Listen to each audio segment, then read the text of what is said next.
We observe today not a victory of party, but a celebration of freedom. That gift of freedom is actually the birthright of all humanity. As we peer into society's future, I can conceive of a national destiny which meets the responsibilities of today and measures up to the possibilities of tomorrow. Now, what does all of this mean in this great period of history? It means that we've got to stay together.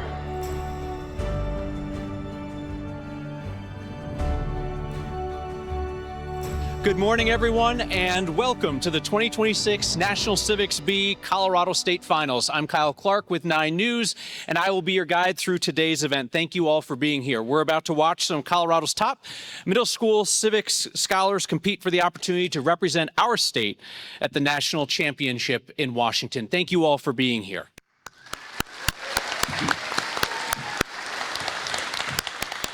This event isn't just a competition each year, it is an absolute joy to watch and to be a part of. And each year I'm reminded that this is an antidote for a lot of what ails us as a society, because in my line of work as a journalist, I hear all of the familiar, tired complaints, but this Civics Bee, this actual event is often my response. You know, I'll hear, young people don't know their history.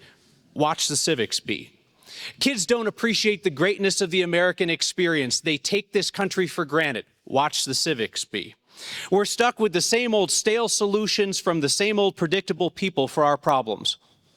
Watch the Civics Bee. So let's do that. Let's watch the Civics Bee. Before we begin, I would like to invite everyone to please rise for the Pledge of Allegiance, led by Cameron Parker. Cameron is the 2025 Colorado State Champion of the National Civics Bee, and he'll also share a few words. Cameron, please. Good to see you. I pledge allegiance to the flag of the United States of America and to the republic for which it stands, one nation, under God, indivisible, with liberty and justice for all.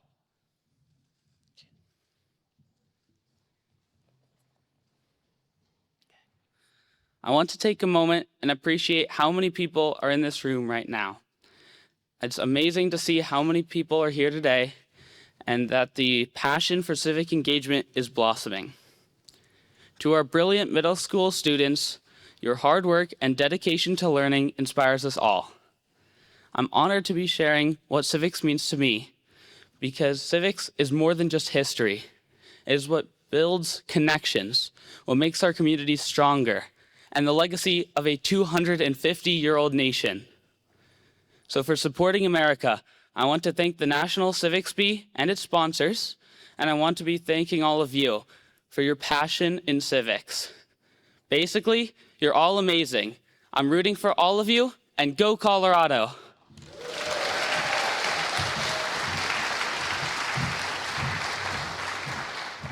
Cameron, thank you. So today's program is hosted by the Colorado Chamber of Commerce Foundation, which also brings the National Civics Bee to communities across our state through a network of regional partners. Please join me in welcoming their executive director, Rachel Beck.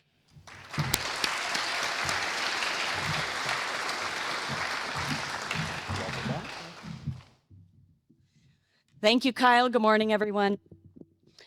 As you can imagine, it takes an awful lot of people and partners to put on an event like this, and so I want to start with some heartfelt thanks to those folks. Our sponsors make today's event possible. Thank you to Kinder Morgan, who's been our presenting sponsor for 3 years running. Our premier sponsor is Xcel Energy. You can thank our technology sponsor, Chevron, for your iPads. Our civics advocate is PacWest. And finally, we want to thank Suncorp, who contributed gas cards so that those of you who had to travel from around the state to be here would have just a little bit of an easier time doing that. There would be no Civics Bee without our founding partner, the Daniels Fund, who has invested millions to help scale this competition from something that started as a regional initiative to a program that now spans all 50 states, Washington, D.C., and even American Samoa. I also want to thank the Adolph Coors Foundation, which supports the Civics Bee specifically in rural communities, and the El Pomar Foundation. Let's give them a hand as well. So welcome back to the Greater Arvada Chamber of Commerce. Buena Vista Chamber of Commerce and League of Women Voters of Chaffee County, Denver Metro Chamber of Commerce, and the Eastern Plains Chamber of Commerce. And I'm pleased to welcome 4 new partners this year: the Alamosa Chamber Foundation, the Carbondale Chamber and Youth Entity, Kids at Their Best from Fort Morgan, the Grand Junction Area Chamber of Commerce, and Lamar Community College.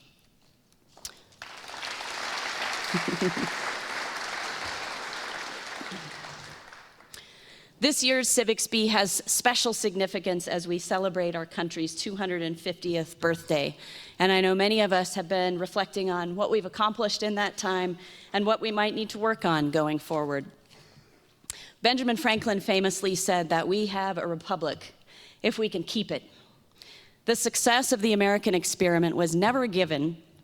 The job of keeping it is something that doesn't end, and it's a job that belongs to all of us. And we've kept it thus far because over those 250 years, people from all walks of life, like all of you, have taken up the cause of democracy and carried it forward. If you're competing today, whether you realize it or not, you've done that through your ideas for how to make your communities better, which you will present to the judges later today. So here's a warm-up question for you. If 10 of your neighbors took the same test today that you're taking, how many of them do you think would pass? Show of fingers. Boy, there are some not optimists in the room today.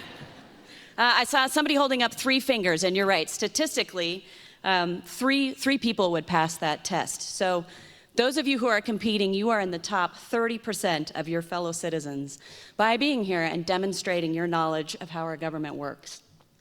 That knowledge matters because if you want to take action to address challenges and opportunities in your community, you have to know our history and how our community systems work, and you have to understand the shared values that make our democracy possible. And if you want to have a role in the civic life of your community, there are many paths you can choose from. In this room today, there are remarkable people who are doing that through business, through elected office, through nonprofit work. And I encourage you to take the time to talk to some of them about their public service so that it can inform your own journey. And I hope your participation today is just the start of many ways that you will learn about and influence your communities. Everyone here is proud of you for the work that you've put in to be here, and we wish each of you the best of luck in the competition. Now, speaking of people who are making a difference in their communities, it's my privilege to introduce our keynote speaker, Congressman Joe Neguse. Congressman Neguse represents District 2, which is northern and western Colorado, and one of our state's largest and most rural districts. He is the first Black member of Congress in Colorado history, and he's also the first Coloradan to serve as a senior member of Democratic leadership in the House in nearly 90 years. He has received national recognition for being one of the most effective lawmakers in the country, working to restore hope in democratic institutions, and for his service town halls. And he has a special connection to the Civics Bee. As naturalized citizens, his parents have answered some of the very same questions that you competitors will be answering later today. So please welcome Congressman Neguse to the stage.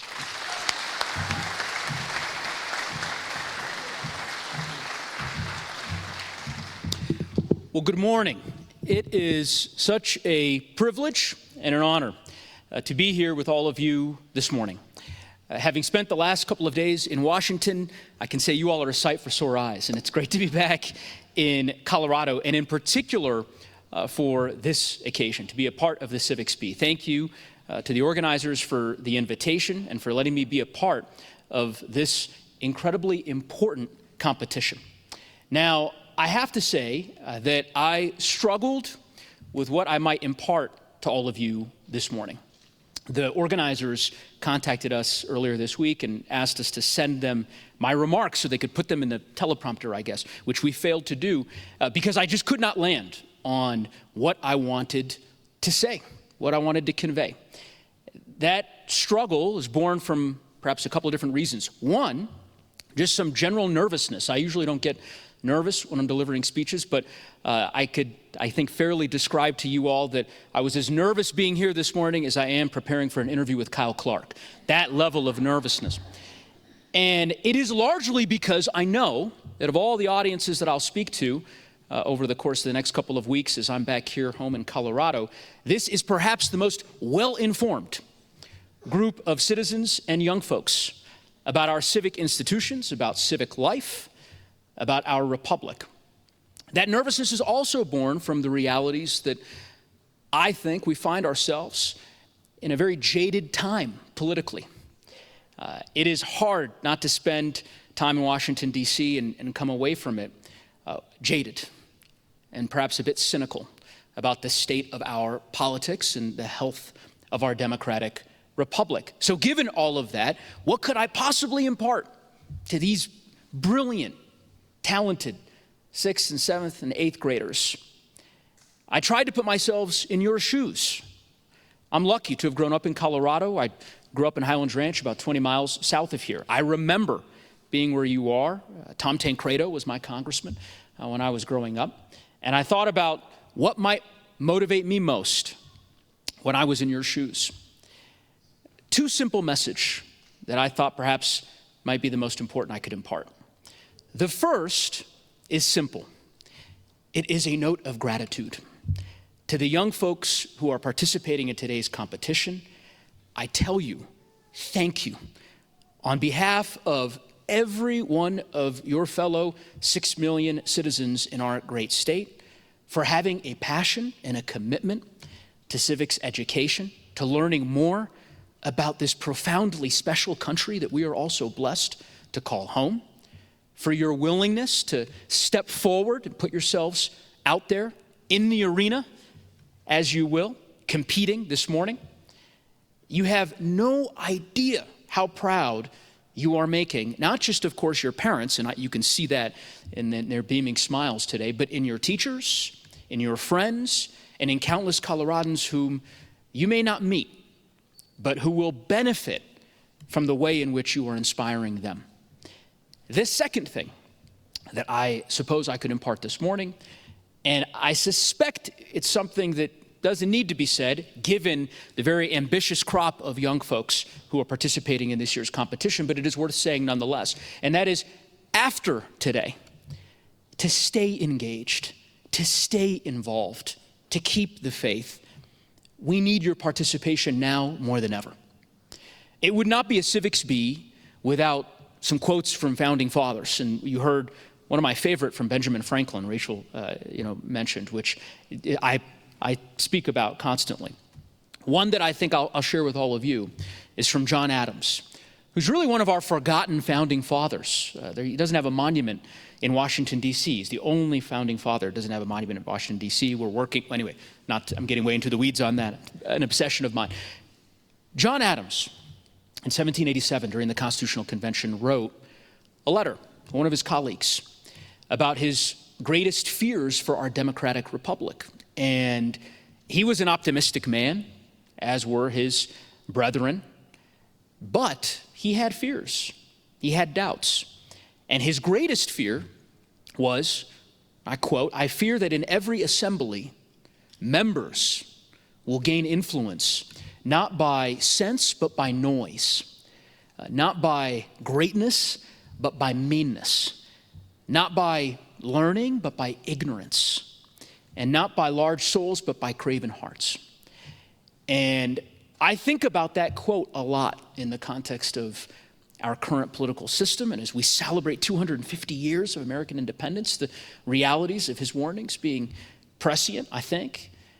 We need more people in public life who ultimately care about those core values of learning, of common sense, of decency, of humanity, of generosity, of civic virtue, which Jefferson and Adams and Hamilton and so many others wrote so profusely about. We live in an incredible country.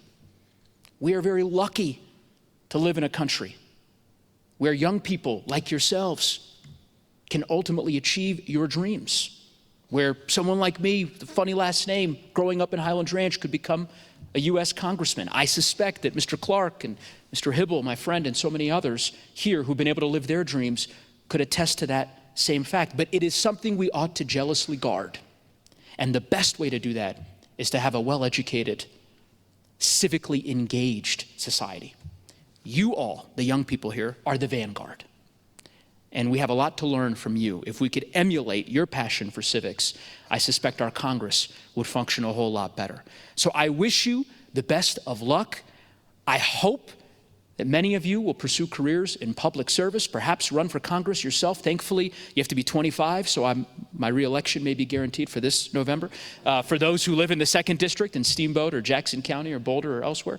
But I wish you all the best. You've made us all so proud, and we look forward to everything you'll achieve in the years ahead. Thanks so much. Best of luck today.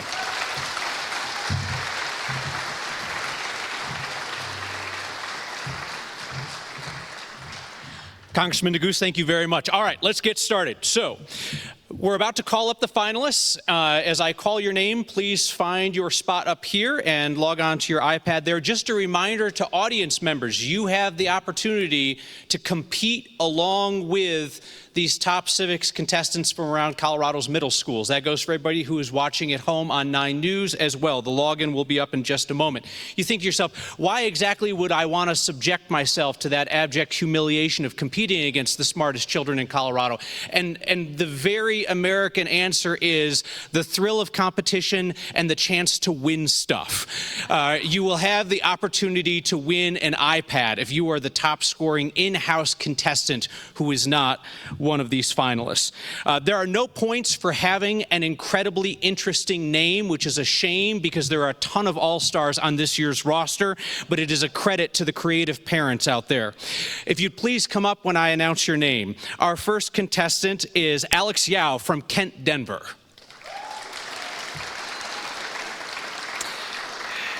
Archer Knickerbocker Payton from Kent, Denver. Ava Salgado Moe from Century Middle School in Thornton. Avery Duran from Sanford Junior Senior High in Sanford. Kaysen Chick from Campo Undivided High School in Campo. Elsie Rasmussen from Buena Vista Middle School. Ava Ramirez from Brush Middle School. Ezekiel Polly from Sanford Junior Senior High. Hannah Deering from Yuma Middle School. Hannah Sickmeller from Merritt Academy in Woodland Park. Asher Nathan from Kent, Denver. Hope Barnhart from Liberty Common Junior High School in Fort Collins. Joey Mae Levitt from Caprock Academy in Grand Junction. Josie Chambers from the Classical Academy in Colorado Springs. Happy birthday to Jude Greener from Glenwood Springs Middle School in Glenwood Springs. Kyla Depew from Darren Patterson Christian Academy in Buena Vista. Liam Puckett, also from Darren Patterson Christian Academy. Michaela Powell, Caprock Academy, Grand Junction. Natalie Schiff from Fort Morgan Middle School. Paul Quintana from Sierra Grande Middle School in Blanca. Peter Daniel from Stargate Charter School in Broomfield. Sydney Zane from Lewis Palmer Middle School in Monument. Sylvie Fenley from Steamboat Springs Middle School. Towns Rife from Campo Undivided High School in Campo. Violet Bach from Steamboat Springs Middle School. And Waylon Rife from Campo as well. Now that I got your clapping hands warmed up, please welcome our panel of 5 judges. Caroline Woodhouse is a lobbyist representing Kinder Morgan, today's presenting sponsor. Welcome, Caroline. Robert Kenney is the president of Xcel Energy Colorado. Chad Calvert is the senior director of state government affairs at Chevron. Carrie Tynan is chief executive officer at the Adolph Coors Foundation. And Beverly Razan is the Senior Vice President of Public Affairs at COPIC and the Board Chair of the Colorado Chamber Foundation. All right, a reminder to our student contestants that personal devices, cell phones, smartwatches, and so forth are not allowed on stage. If you happen to have one, it's no big deal. Just wave it in the air and somebody will grab it from you. As we learned from our first year, this is also when we must pat you down, at least verbally, for pocket constitutions. Does anyone have a pocket constitution? There was a young man the first year who had one. He very sheepishly gave it up. He was not an attempt to cheat. I have no doubt he carries it everywhere, but he had a pocket constitution. All right, if we are clear of our phones and our watches and our pocket constitutions, I'll quickly run through the rules. Y'all know them, but this is for your parents and for folks at home. There we go, here's a phone. Who knows this handsome young man and can take property of this phone? Come right over here. I appreciate your honesty. All right. Today's competition will have 3 rounds. First 2 rounds, all the state finalists will answer 20 civics-based quiz questions. Every finalist will answer the same multiple choice questions within the same allotted time. Each question and answer will be read aloud. 30-second timer starts when I finish the question. Each correct answer, 1 point. Incorrect answers and answers left blank, 0 points. So you need to pick an answer, all right? So no points for leaving it blank. So please do pick an answer. End of round 1 and 2, we'll display the leaderboard on the screen. Your parents will cheer. We will see which students are in the lead. The 5 finalists with the highest scores at the end of round 2 advance to round 3. If there is a tie for 5th place at the end of round 2, I'll do a tiebreaker round of 3 questions. Only the students involved in the 5th place tie will answer those questions. If you're not tied for 5th place, you will not answer them. Points accumulated in the tiebreaker round will not count towards overall scores, just the tiebreaker. At the end of the tiebreaker, I'll announce the finalists who will advance to round 3. Students, during the quiz rounds, if you run into any kind of technical issues with your pads or there's any questions, shoot a hand up and we'll get you help right away, okay? Don't be bashful. Shoot a hand up. Of course, we know that everybody will be participating with integrity, so everybody keep your eyes on your own tablets. I think we might have a good on the login issue? Good on the login issue, yes. And the same pledge of honesty goes for all of the parents out there and everybody participating at home on 9 News. If you Google the answer, the ghosts of the Founding Fathers will see you and they will judge you harshly. Do not do that.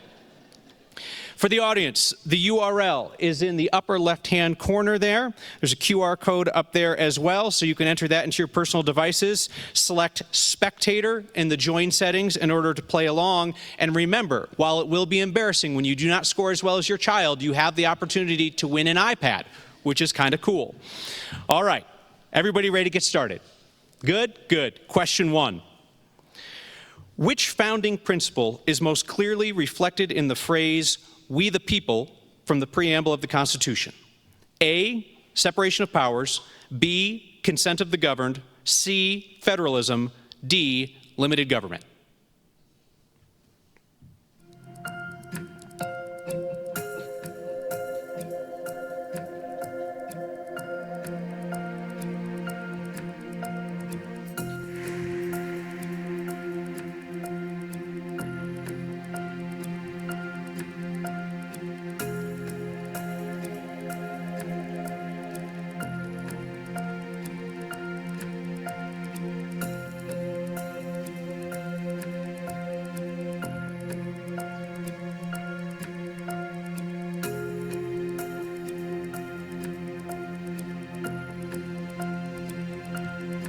That answer music is dialed in this year. The answer is B, consent of the governed.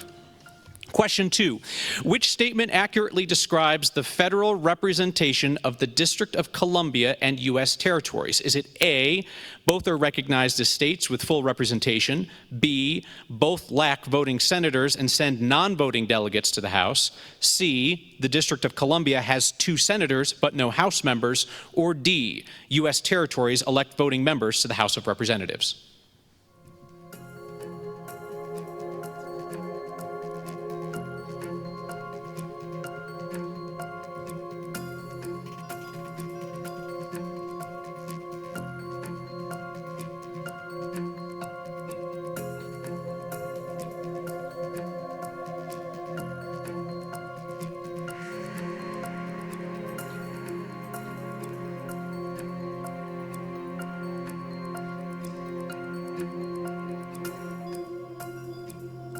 That's time. B, both lack voting senators and send non-voting delegates to the House. Question 3. Under what circumstances can the writ of habeas corpus be suspended according to the Constitution? Not according to your uncle on Facebook or somebody on cable news, but according to the Constitution. A, when an election is taking place and new leaders are being chosen. B, when Congress passes a law authorizing the suspension with President's approval. C, when the government is out of funds and cannot meet expenses. Or D, when there is a rebellion or invasion and public safety is in danger.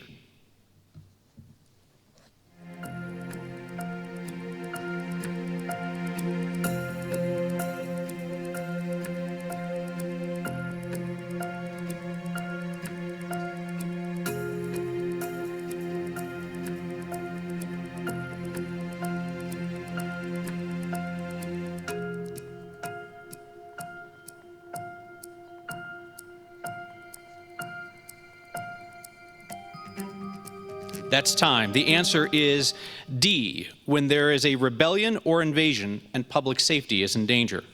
Question 4. The Supreme Court considered the constitutionality of prior restraint in Neer v. Minnesota in 1931. What does prior restraint mean? A, punishing speech after it is spoken. B, government stopping speech before it is published. C, a journalist refusing to testify. Or D, a limit on political donations.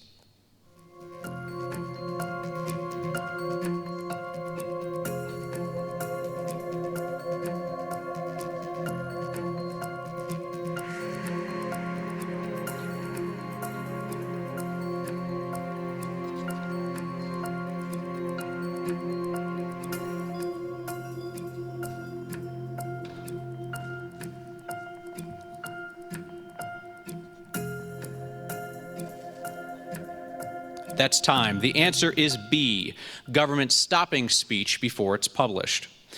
Question 5. Which of the following leaders became an outspoken supporter of women's rights and was the only African American to attend the Seneca Falls Convention on Women's Rights? A, Ida B. Wells. B, Sojourner Truth. C, Harriet Tubman. D, Frederick Douglass.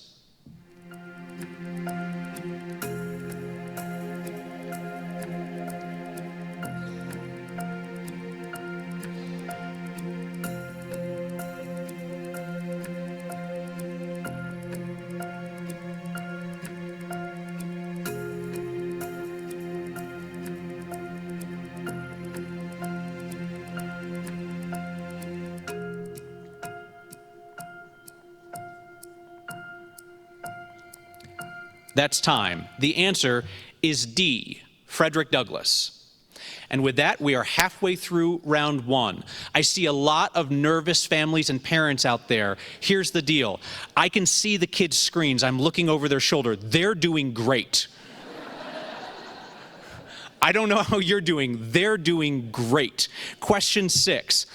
During the Constitutional Convention, what were George Mason and Elbridge Gerry's beliefs regarding a Bill of Rights? A, they believed that a Bill of Rights would imply any rights not listed did not exist, and therefore opposed adding one.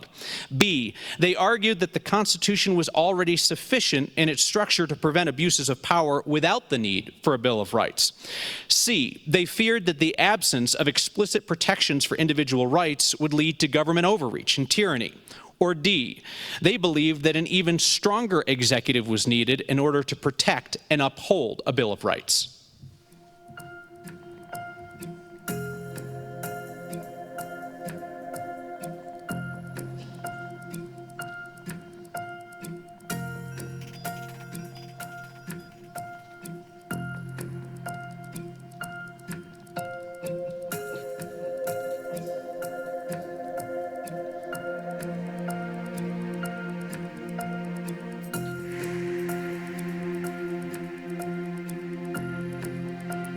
That's time. The answer is C. They feared that the absence of explicit protections for individual rights would lead to government overreach and tyranny. Question 7. Congress orders state workers to check gun buyers using a federal system. The state objects. What limit applies? A, Congress cannot require state officers to do federal tasks. B, states can ignore any federal law they dislike. C, the president can direct state workers at any time. D, city councils decide what state workers must do.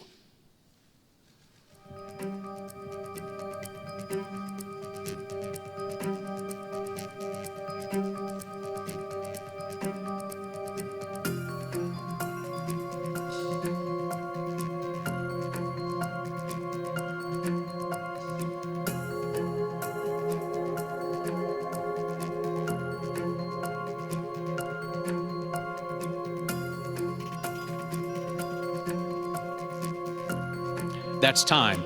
The answer is A. Congress cannot require state officers to do federal tasks. Question 8. Who was eligible for naturalization under the Naturalization Act of 1790? A. Anyone born outside the United States. B. Native Americans. C. Free whites of good character. D. Enslaved persons who were freed.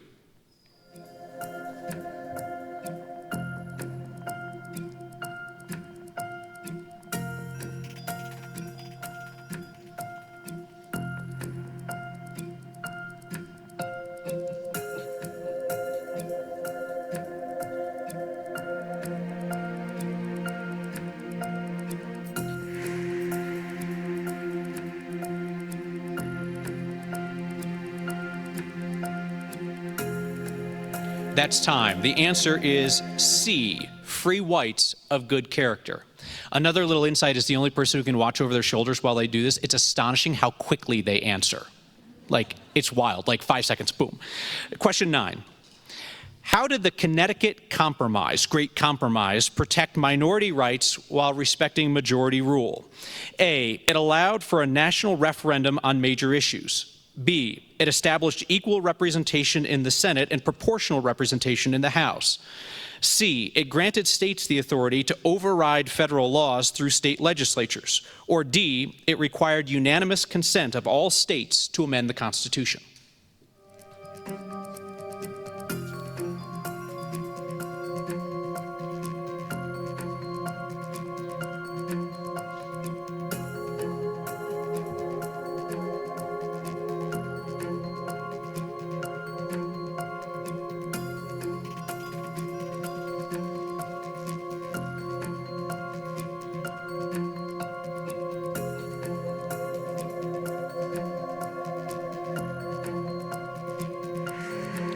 That's time. The answer is B. It established equal representation in the Senate and proportional representation in the House. One more question, and then we see the round 1 standings. Question 10.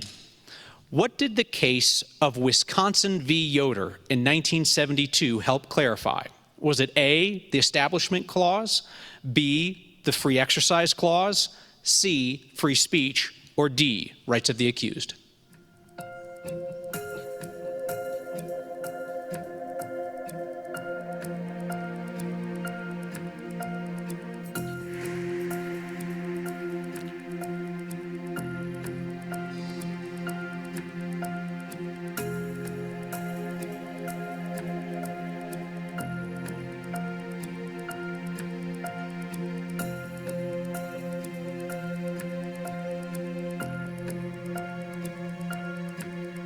That's time. The answer is B, the Free Exercise Clause. Let's hear for the students who have completed round 1.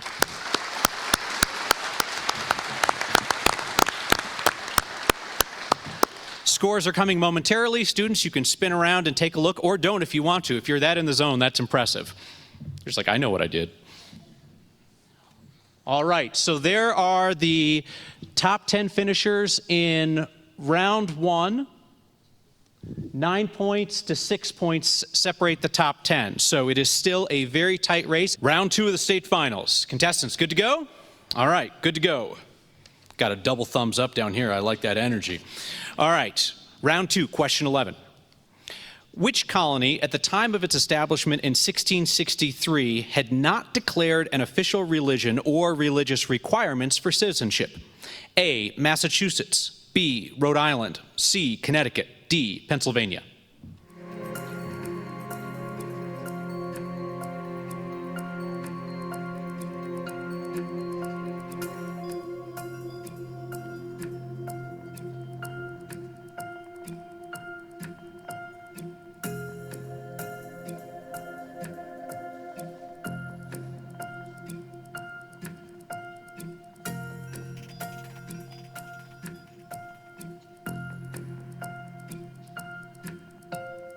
That's time. The answer is B, Rhode Island.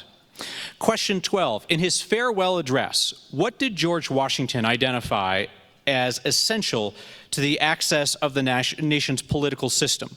A, strong political parties to offer diverse opinions. B, public education to ensure an informed citizenry. C, morality to guide public and private behavior. Or D, expansion of executive powers to ensure stability.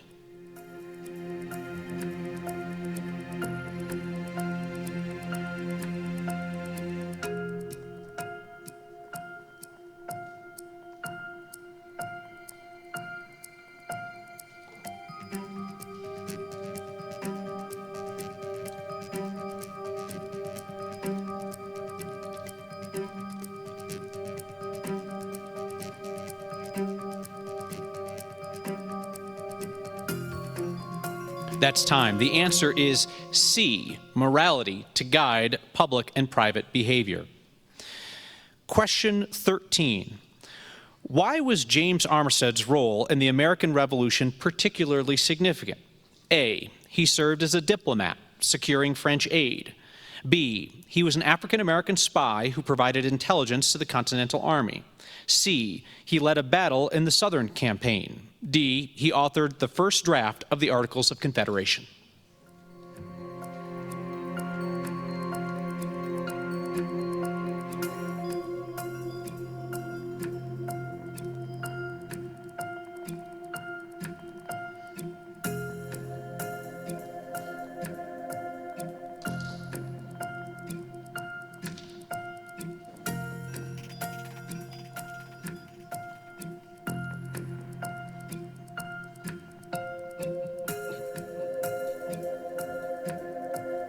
That's time. The answer is B. He was an African-American spy who provided intelligence to the Continental Army.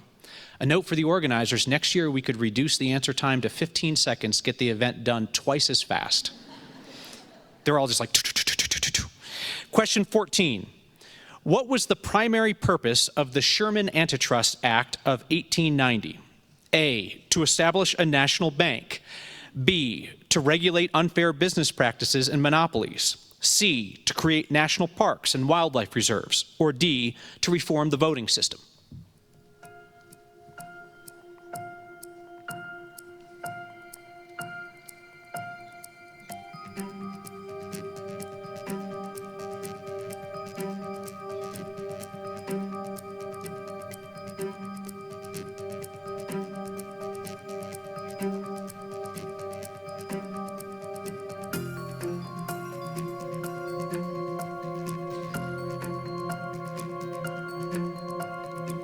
That's time. The answer is B, to regulate unfair business practices and monopolies. We are down to our final 5 questions. Question 15. In his Politics, Aristotle says that when a single ruler governs for their own private interest rather than for the common good, this is a corrupt form of government. What term does he use for this? A, aristocracy. B, tyranny. C, democracy. D, constitution.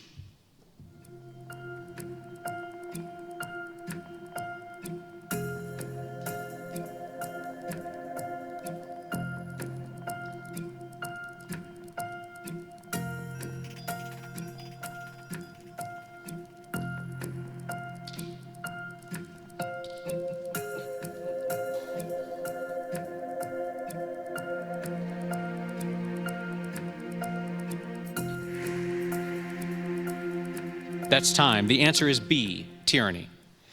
Question 16.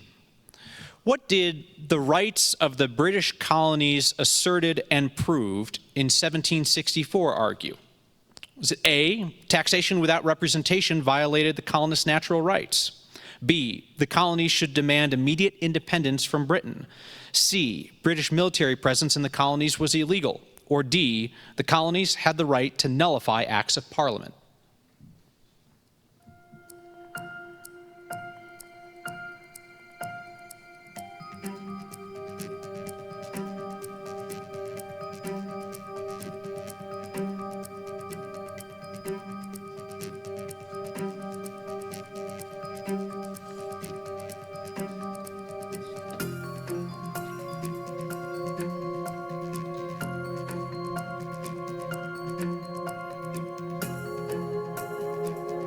That's time. The answer is A. Taxation without representation violated the colonists' natural rights. Question 17. In Alexis de Tocqueville's Democracy in America, he says that associations give citizens the ability to resist powerful government because a people who can act together is never helpless. What meaning does de Tocqueville intend? A. Associations reduce the need for elections. B. Collective action can check the concentration of political power. C. Only the wealthy should form associations. Or D. Government should control all civic groups.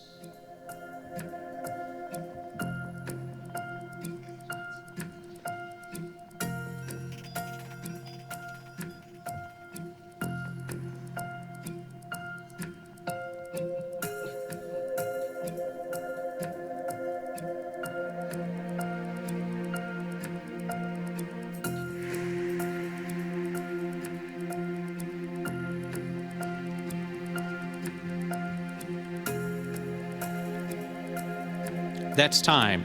The answer is B. Collective action can check the concentration of political power. Which is your favorite Federalist paper? Mine is Federalist 47, in which James Madison defines tyranny as A. As a government controlled by a dictator or king.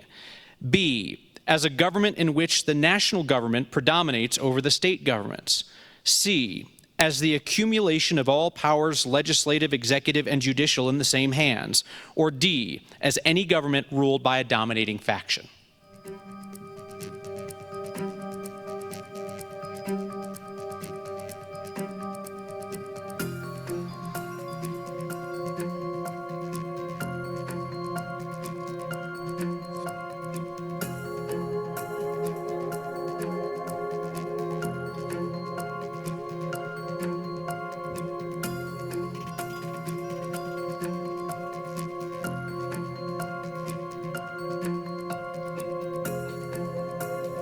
That's time. The answer is C, as the accumulation of all powers, legislative, executive, and judicial in the same hands.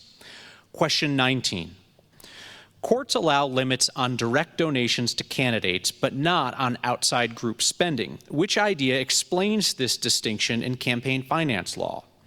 A, independent spending poses a lower corruption risk than direct candidate contributions do.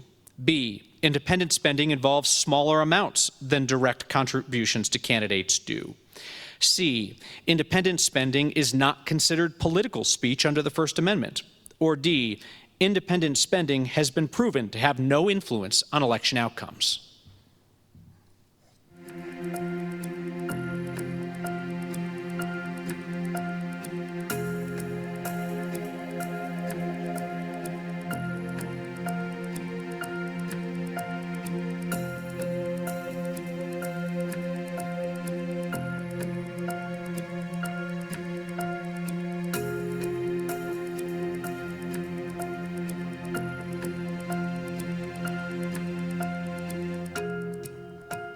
That's time. The answer is A. Independent spending poses a lower corruption risk than direct candidate contributions do. Question 20. This is the final question in round 2. Which statement evaluates the constitutional significance of the District of Columbia being designated as a federal district rather than a state? A, it allows the district to exercise sovereign powers independent of the federal government. B, it grants the district's residents voting representation in both houses of Congress. C, it ensures the seat of government remains under the exclusive legislative authority of Congress. Or D, it requires the district to follow the laws of Maryland and Virginia for all local matters.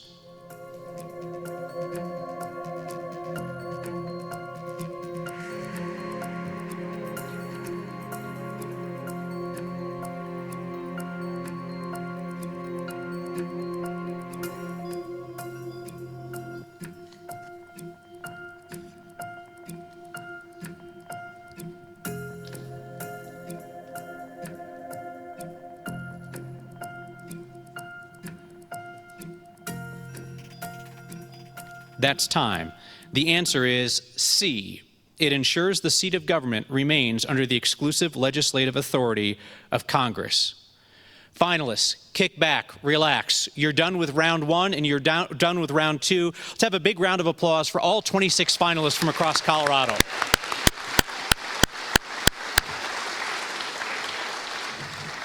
All right, turn and look. You're going to find out, just as I do, who our finalists are. Our 5 finalists are Peter Daniel from Stargate Charter School in Broomfield. Alex Yao from Kent, Denver.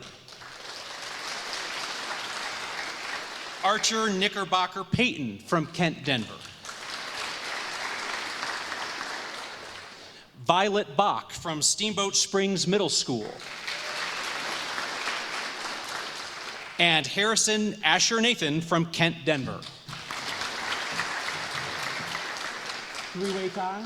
Three-way tie. Harrison will be competing against Jude and Ava to see who makes the final. Let me get your schools correct. Jude Greener, happy birthday, Glenwood Springs Middle School, and then Ava Salgado Mo from Century Middle School. All right, it's tiebreaker time. So this tiebreaker is only for Harrison, Jude, Ava, if I'm correct. Harrison, Jude, Ava. Sorry, I got to write this down. I do not want to Steve Harvey this thing. Harrison, Jude, Ava. Okay. That's the one thing that we can't do here. All right, tiebreaker. Ava, Harrison, and Jude will participate in a tiebreaker round of 3 very difficult questions. That's not editorializing. It says on my script, very difficult questions, okay?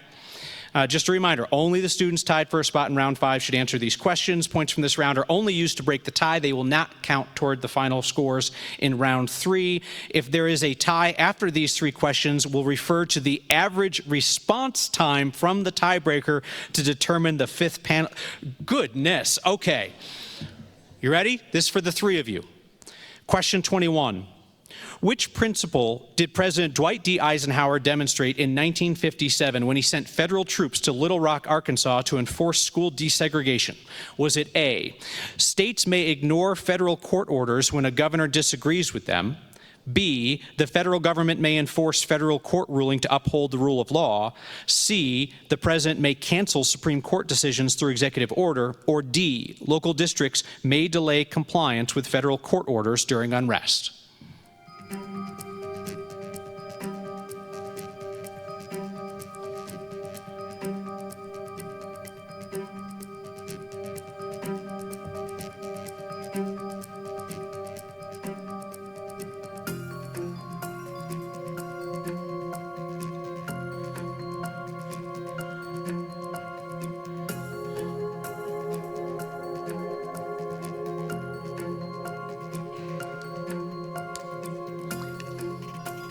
That's time. The answer is B. The federal government may enforce federal court rulings to uphold the rule of law.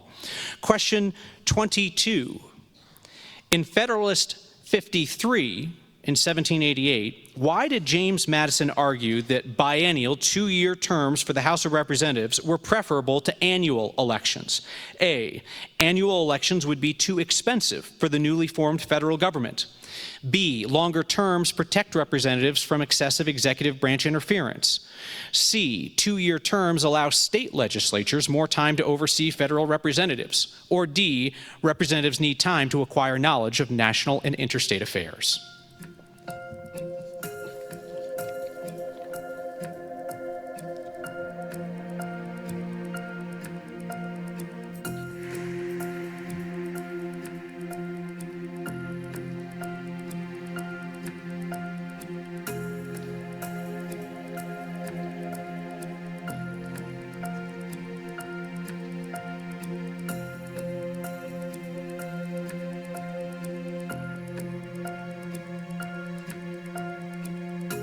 That's time. The answer is D. Representatives need time to acquire knowledge of national and interstate affairs. That was an incredibly difficult question because every single answer made sense. All right, question 23. Final question in the tiebreaker again, just for Harrison, Jude, and Ava.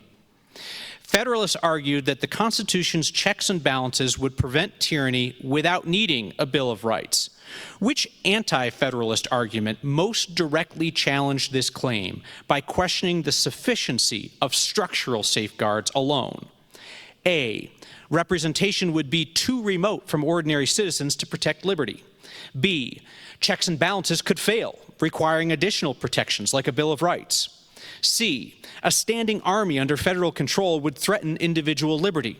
Or D, an extended republic would weaken civic virtue and local accountability.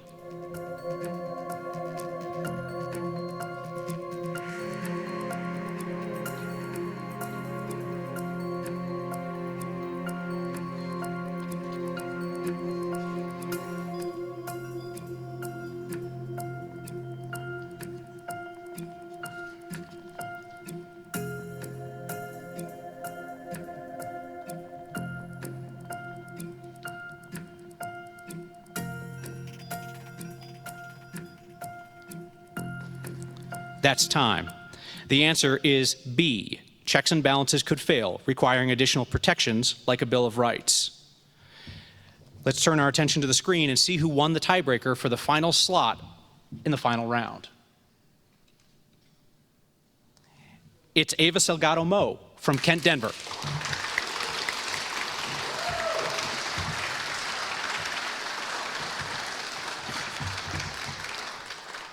We have arrived at the final round of the 2026 National Civics Beat Colorado State Finals.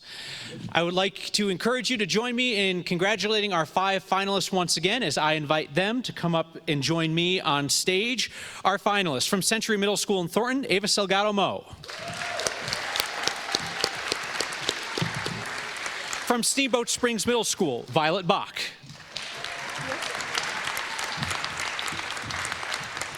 From Kent, Denver, Archer Knickerbocker Payton. Also from Kent, Denver, Alex Yao. And from Stargate Charter School in Broomfield, Peter Daniel. In this final round, the finalists will present a problem that they've identified and a solution that they have developed through their essay. I'll invite each student to the podium one at a time, beginning with the finalists who finished 5th after round 2 and continuing in reverse order. Each finalist will have 3 minutes to share their proposal, followed by 5 minutes of questions from our esteemed judges. Our judges will evaluate each presentation based on the students' understanding of civic principles, the effectiveness of their responses, and their ability to support their ideas with clear examples and evidence.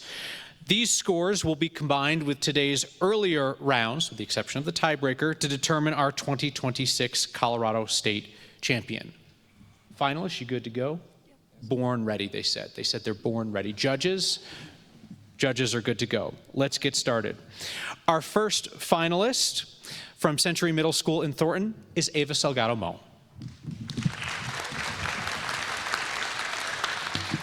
Okay, is this good? Okay. Hi, everyone. I'm Ava from Century Middle School.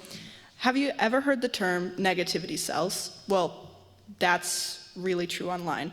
A study by Neiman Labs done in 2023 found that negative posts are clicked on 2.3% more than unemotionally charged posts. For every negative word, that number increases. My question is, why?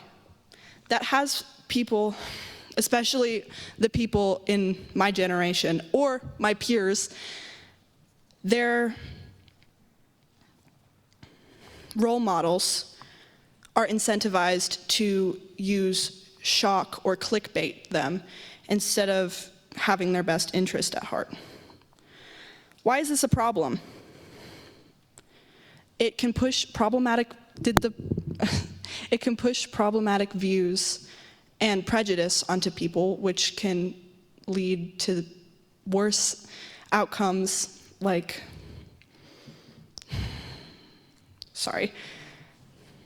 hate crimes, and even in the worst cases, genocide. Why does empathy matter?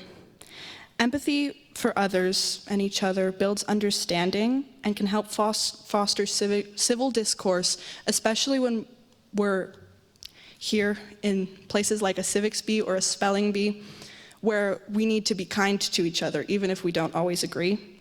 Empathy helps civic engagement because if you understand where another person is coming from, even if they don't share, let's say, your race or your economic standing, you will still understand how and why they need what they need, like food insecurity, for example. A lack of empathy can lead to prejudice, which can eventually lead to dehumanizing rhetoric and scapegoating. An example of this would be the Chinese Exclusion Act of 1882, when, due to economic hardship, Congress passed a bill that excluded Chinese immigrants and laborers from coming into our country because the public thought that they were the reason for many economic hardships the country was currently going through. The solution I propose is definitely a modern one. It's to work with micro-influencers and school districts to push forward positive role models and saturate the market with positive influence. Supreme Court Justice Louis Brandeis argued in his counter speech in Whitney versus California that the solution to hate or false speech is more speech and discussion, instead of the government banning hate speech. And rather than an enforced law or bill, I aim to have kids my age interact with these civic principles through things like the internet, which is a very recent invention. This ties into civics because our founding fathers established America as a place people could pursue their unalienable rights, life, liberty, and the pursuit of happiness. My goal is to make it easier for people to pursue these rights, especially when it comes to that last part, happiness. If we were all just a little bit kinder to each other, I think that it would make that last part so much easier. And That's time. That's time. Ava, the judges are going to have some questions for you now. Okay.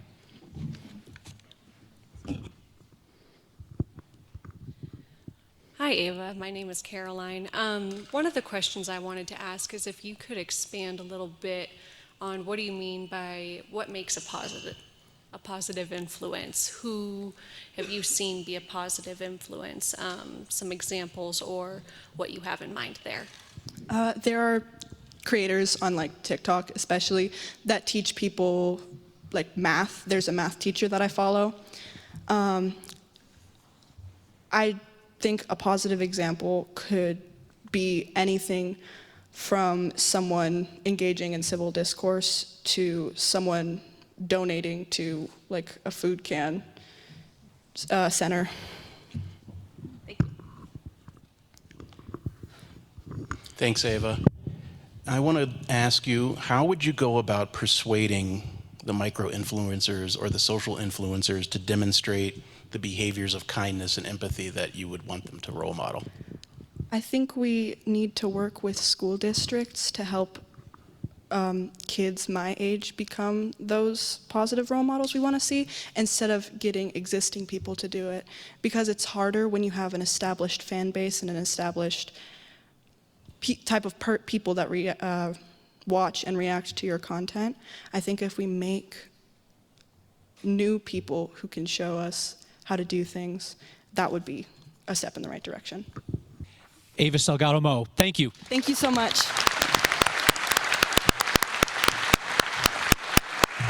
Thank you, Ava. Thank you, judges, for the thoughtful questions. Our next finalist is Violet Bach from Steamboat Springs Middle School.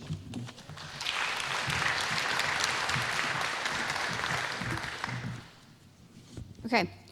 Hello, esteemed judges and audience members and people watching online. Our society is entering a new era, one marked by marvels of artificial intelligence and machine learning. But sometimes change isn't always for the better. It can make us lose sight of what matters most. With the invention and widespread application of AI, literacy rates in children have gone down significantly. According to Harvard University, 70% of children are below grade level standards in reading. To combat this, I plan to work with the Little Free Library Society to set up little free libraries across Steamboat and the surrounding Routt County to engage children in reading.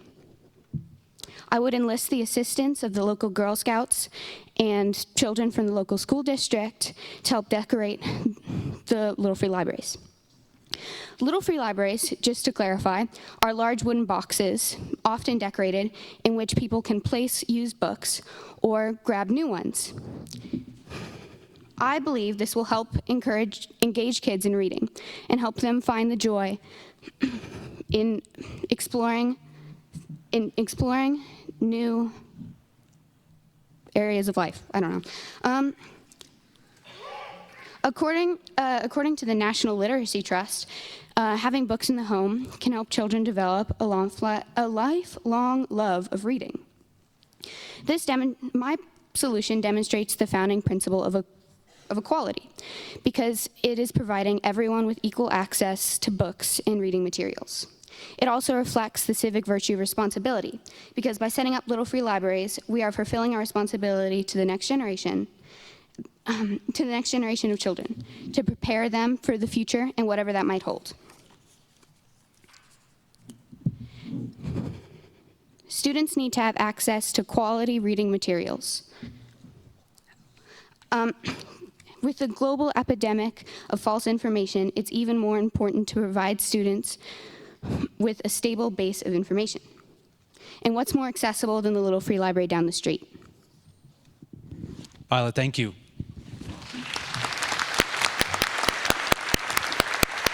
Is there an area in particular that you think other students could, gain more knowledge in or become more literate in particular? I know you mentioned, getting information online has been really popular, but is there one area in particular you think would be more beneficial?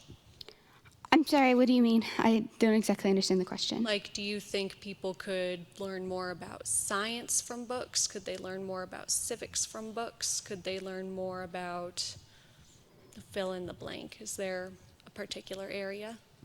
I think generally all of the above, because people will be putting used books in. I don't really have control over what area they'll be learning or the people will have access to. I know recently when I was in Denver, I picked up a book from a Little Free Library about mathematical thinking. So yeah, there's a lot of things that people can donate to, yeah. All right, excellent. Violet Bach, thank you. Great job. I passed that same Little Free Library. I saw that book on mathematical thinking and I left it for you. Archer Knickerbocker Payton from Kent, Denver. Welcome.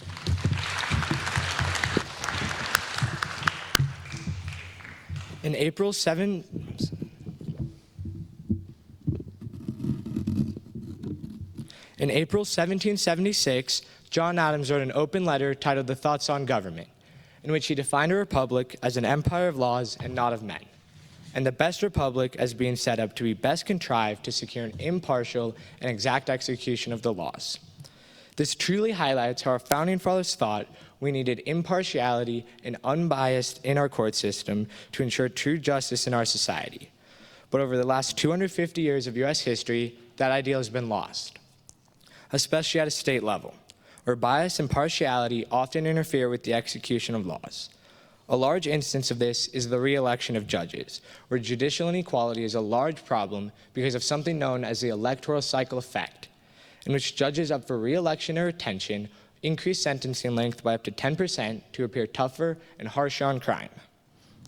Consider this hypothetical example. Two adults sell the same illicit drug at the same cost and are sentenced upon by the same judge, but their trials occur at different times. The trial that occurs during a re-election period is sentenced to 4 years in prison. Meanwhile, the other only 3.5. How is this fair?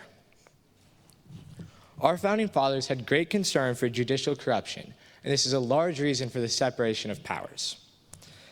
Hamilton wrote in Federalist Paper number 78 that the judiciary needs neither force nor will, but merely judgment and complete independence of the courts. No one can stand above or bend the law to their advantage, so why can't judges when it benefits them? Judicial elections should not mean harsher and longer sentences, because everyone is guaranteed due process under the Fifth Amendment. In 1966, Colorado passed a piece of legislation in which they created the Colorado Office of Judicial Performance Evaluation and merit-based selection and retention systems that replaced judicial elections in Colorado. The merit-based selection and retention system is great because it ensures the best qualified candidate receives the job. However, the electoral cycle effects still exist in these merit-based retention systems. That is why my solution would build on these merit-based systems by using pro tempore judges, which are temporary judges, to replace judges up for re-election 6 months before their term ends. The pro tempore model would use retired judges and lawyers with 5 or more years of experience who can volunteer to become a pro tempore judge. This list of volunteers would then be sent to the state Supreme Court, who will choose vetted nominees from this list of volunteers. This new list of vetted nominees will then be sent to a nominating commission of lawyers made up of 25 to 30 people to ensure diversity. To become a pro tempore judge, you will need to receive a 2/3 majority vote from this nominating commission of lawyers. Replaced judges will not lose their job. Instead, they will be rotated off the criminal docket and will handle civil trials only. To ensure my solution works and is implemented properly, I would work with the Alliance for Justice, who will help me vet nominees from the list to ensure everyone is truly qualified for the job they're volunteering for. I would also work with the Bar Association of each state to help implement and execute my solution properly. But by far, the most important group I would work with would be the Innocence Project, who will help me determine which types of cases are most affected by the electoral cycle effect. That's time. The judges will have some questions. Thank you, Archer. This is also a very complex problem that you articulated, but you did it really well, so congratulations there. The thing that I struggled with as I went through the essay, at least, was the separation of powers issue. You have your, you have an election for judges who are supposed to be impartial. Sometimes we don't like what people choose, but they choose it anyway. Can you explain to me how you find if people are choosing to elect judges and the judges' opinions waver based on elections, is that a reflection of what the people have voted for, or is it something that we should step into to fix, absent what the people have voted for? And then secondly, sorry for the second part, I assume you would need to work through this legislatively as well, because you didn't mention that here, but to affect some kind of change like this, you'd have to address the legislative side. So for your first part of the question, what the people are voting for is what the judge appears like on paper and in court cases. But if that changes during a certain time of year, people don't truly know what they're voting for. So all this system is it's trying to make sure that people truly do know what they're voting for, who they're voting for, and what kind of policies this judge will take. And the legislative aspect of this would be important, but because the judicial branch is separate from these, you can integrate smaller policies, smaller changes. But the legislative part would be a large piece of this, and I'd probably work with some congressmen to try and make sure the system is implemented in a way that truly makes sense. Thanks, Archer. I have a two-part question too, so my apologies. But first off is when you think about this, clearly you've done some research, so I'm just curious on the perspective of like, how did you identify this as a community issue? How did you know this was something that you needed to work on? And then secondly, what obstacles do you see in the early stages of this process? Yeah. So for the first part, there's a TV show called The Rookie, which focuses on cops and laws in Los Angeles. And I actually heard about it from an episode of that, where they talked about how a judge was going to sentence differently. And I decided I really cared about that, and I wanted to look more into that and figure out if that was a true problem. And I found out it is, and it's actually a large deal in our society, and judges truly do change their sentencing length. And some obstacles, I feel like the people, they might not understand the new system. It might seem a bit complicated. They might feel like they aren't doing enough. And in it, the judges who are in a nominating commission of lawyers, that could be a bit difficult to ensure diversity and to make sure it's a large range of perspectives. But I don't see that a lot of problems in the implementation of it. Archer Knickerbocker Payton. Really interesting stuff. You did a great job with their two-part questions. Two-part questions are inherently unfair. I ask them all the time, and you did a very good job with those. Alex Yao from Kent, Denver. I don't want to break this thing. You just turn it down towards you. Okay. Yep. Oh, okay. All right, can you guys hear me all right? Okay, good. When most people think of STEM, they just picture classrooms, experiments, equations, and technology. I used to think that too. Then I saw STEM change what happened outside the classroom. As a student, I've been fortunate to experience STEM through hands-on learning. Those opportunities taught me more than just science and engineering. They taught me how to solve problems, collaborate with others, and ask one important question. How can I use what I've learned to help my community? That question led me to found Health Education Workshops, a student-led service initiative at a Volunteers of America senior housing community in downtown Denver. In Colorado, obviously. Each month, I work alongside doctors, translators, students, and community organizations to provide health education for seniors who often face language, technology, and financial barriers. In the process, I learned from health professionals who use science every day to solve real problems and improve lives. That's when I realized something important. STEM isn't just something we study, it's something we use to solve real problems in our communities. But not every student has the opportunity to discover that. Across Colorado, many students, especially in rural and underfunded schools, lack access to science labs, robotics teams, advanced STEM classes, and other hands-on learning opportunities. In fact, only about 28% have consistent access to these opportunities. The problem? It's not a lack of talent, it's a lack of access. To address this challenge, I proposed creating the Colorado STEM Opportunity Network, a statewide partnership supported by an online platform. Schools could identify their STEM needs, while businesses, universities, nonprofit, and community organizations provide mentors, equipment, internships, and hands-on learning opportunities. Imagine a rural school that wants to start a robotics team. Through this network, a local company could donate equipment, a nearby university could provide mentors, and students could finally have the opportunity to learn by doing. Instead of just creating new resources, this network would connect the incredible resources Colorado already has. If successful, it could become a model that other states adapt to expand STEM access in their own communities. The same collaboration that made health education workshops possible can help expand STEM access. We aren't just preparing students for careers, we are empowering citizens to solve problems, serve others, and strengthen their communities. I know it's possible because STEM gave me the opportunity to do it. Now it's our turn to make sure every student has that same opportunity. Thank you.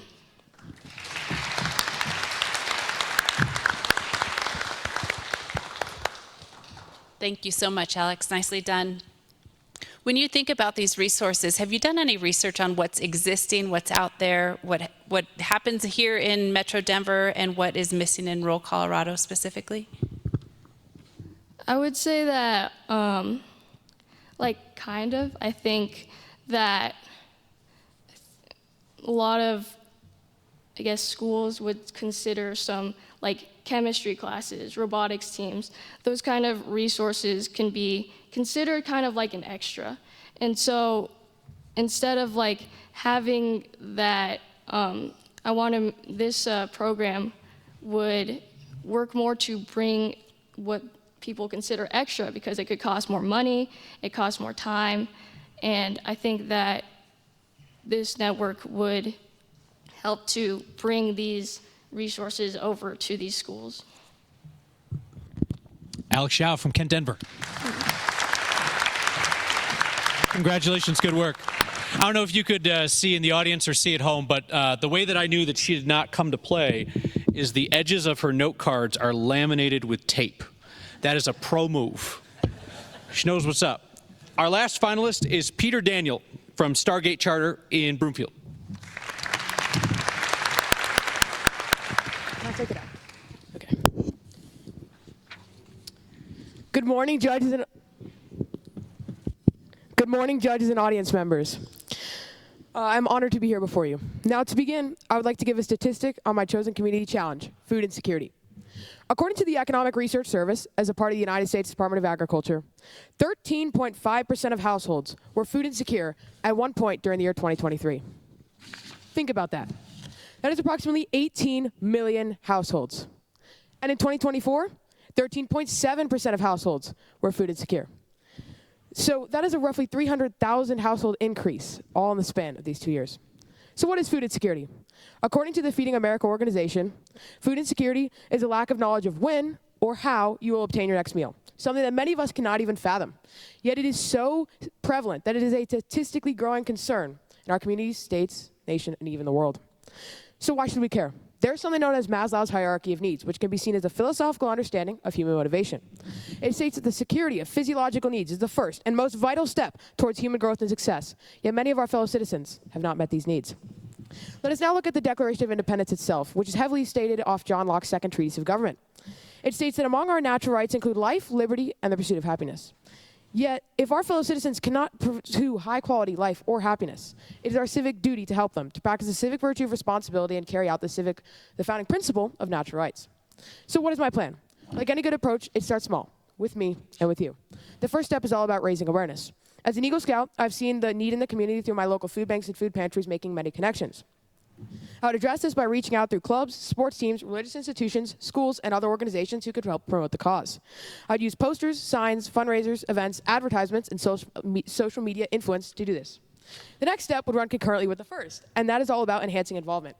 I would promote active involvement in volunteer movements by rallying for support for specific days of work at locations in my community, such as North Denver Cares, Broomfield Fish, or Community Food Share, all places I have volunteered. This would allow us to retain volunteers who enjoy the work.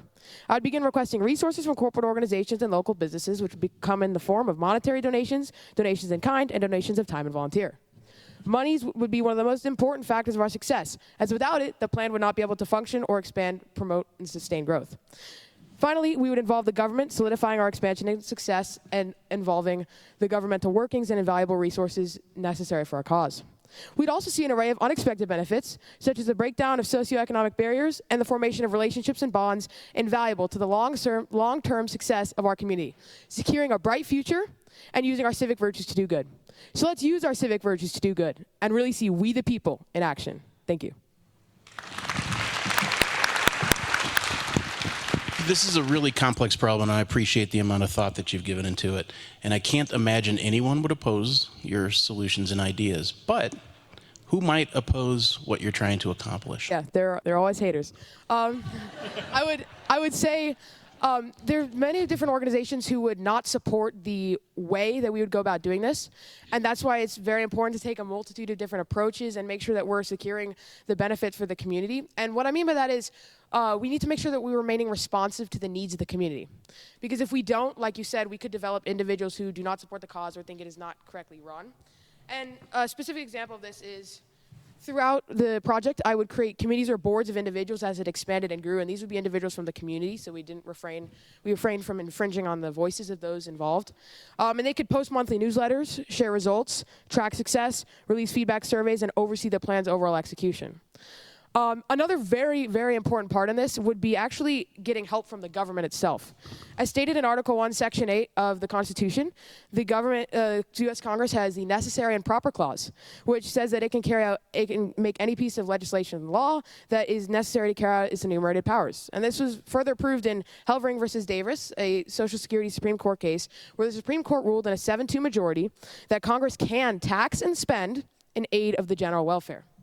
This is something that we could use legislative advocacy to support and use our civic virtues and founding principles, as well as engage other community leaders to prevent opposition and make sure everybody feels heard in the cause. For example, a specific example is from 1983 to 1992, there existed a House Select Committee on Hunger. However, it was not renewed and the funds were rescinded.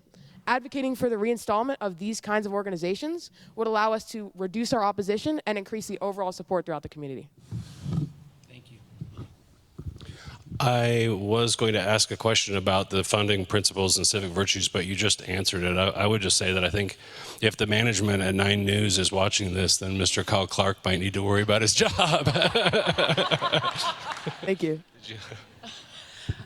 I was just going to go to something a little bit smaller. I was going to go back to the local level when you talk about your scout troop. Of course. What's the first step that you could take at a small scale that you could do immediately, potentially with your scout troop and the food bank you've already developed, to help grow and make it feel like anyone in this room could do what you're advocating for? Well, that's why this is an opportunity. It's so much a problem, but it could be an opportunity for anyone. Anyone in this room right now can go out, they can go to their local food bank, and they can do what I'm about to say. So you can go to your local food banks, go to local food pantries, and you can volunteer. Some require specific sign up or registration. I went with my soccer team to the community food share food bank, and we had to sign up. But we did an immense amount of work in that one day. And just that makes a little bit of a difference. And as we start to make that difference, we're going to see that we're starting to use our civic virtues to do good and making sure that we're securing the founding principle of natural rights for all those involved. And I think it's also something utilizing consent of the governed, using that legislative advocacy and being the one person who goes would encourage others to stand up with you. Because if you're not afraid to make that difference, then others won't be either, and together we can make the change. I think that was the drop the mic moment on the questions, Lauren. All right, Peter Daniel brought down the House.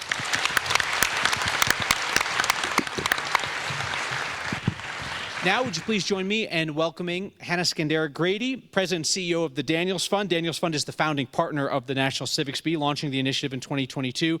The Daniels Fund will be awarding the Bill Daniels National Civics Award, including the $100,000 scholarship for the winner of the national championship this October in D.C. Please clap until I place the sign on the front of the podium again.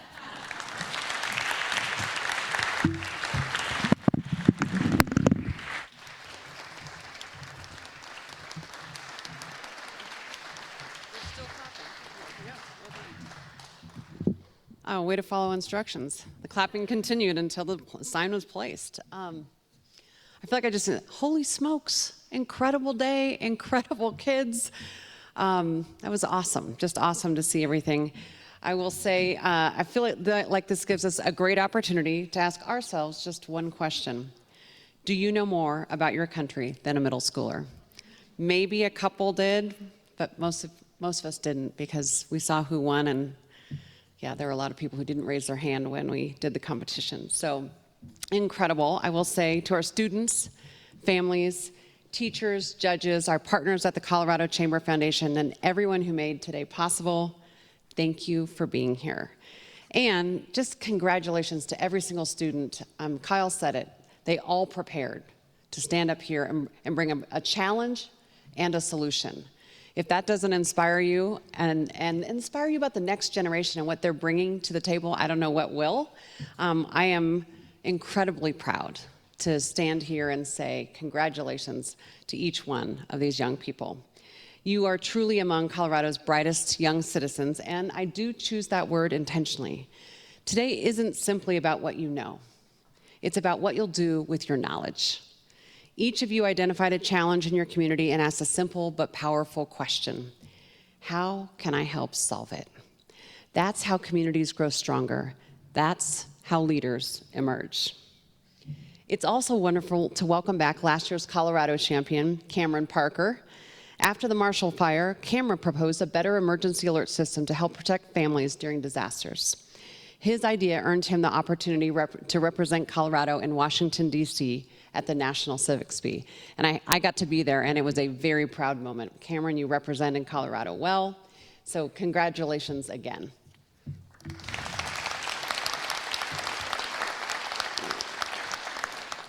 I will tell you that Bill Daniels, the founder of the Daniels Fund, would have loved the Civics Bee, and he would have enjoyed meeting each of these students here on stage and all of you out in the audience. He believed that success carries responsibility. He was a decorated Navy fighter pilot who served in both World War II and the Korean War, and he believed each of us has an obligation to leave our country better than we found it. I think he would be incredibly proud to see these students already doing exactly that. So to the parents, grandparents, teachers, and mentors here today, thank you. You're raising young people who care about their country and want to make their communities better. That matters more than you know. And to our finalists, whether your name is called today or not, remember this. The greatest prize isn't a trophy. It's discovering that your voice, your ideas, and your citizenship matters. America's next 250 years will be shaped by people who choose to step forward. Looking at all of you here on stage and all of you out in the audience, I have every reason to believe Colorado and America are in very good hands. So congratulations to all of you young people, and thank you.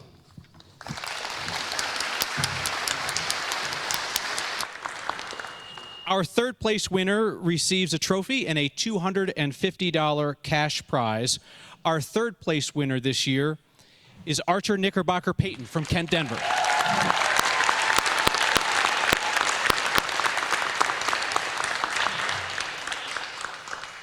Our second place winner will also receive a trophy and a $500 cash prize. Now we can see him. Thank you, Bruce. Oh, look at this. Thank you. Third place. Okay, go ahead, Archer.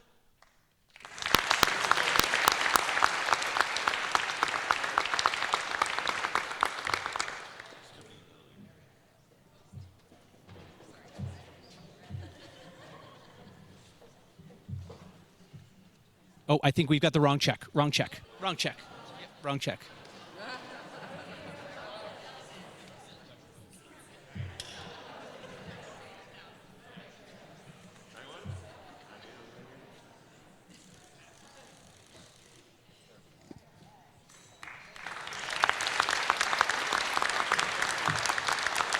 I will note for the record that the amount on the check does not reflect what's in my script, but it's not my money, so it's not my problem.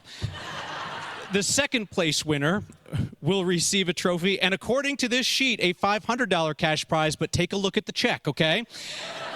Our second place winner is Alex Yao from Kent, Denver.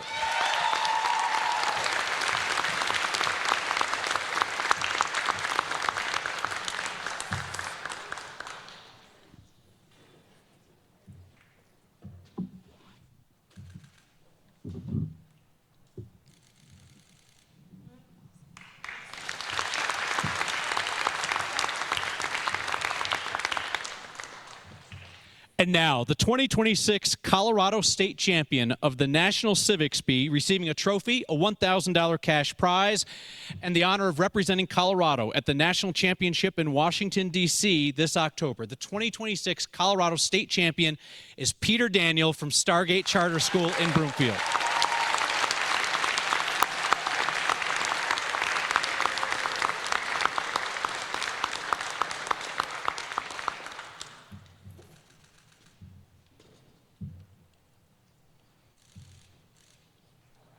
Let's hear it one more time for our champion, Peter Daniel, our 5 finalists, and the 26 finalists from around Colorado. Thank you to all of our students, the families, the educators, the judges, the sponsors, the volunteers, and the staff who made today possible. We invite everybody to remain for photos, join us for the lunch reception following the ceremony, and thank you again. Congratulations to everybody for making it to today's event. Thank you for being a part of what is always a joyous, fun time and a celebration of what makes America great. Have a wonderful day.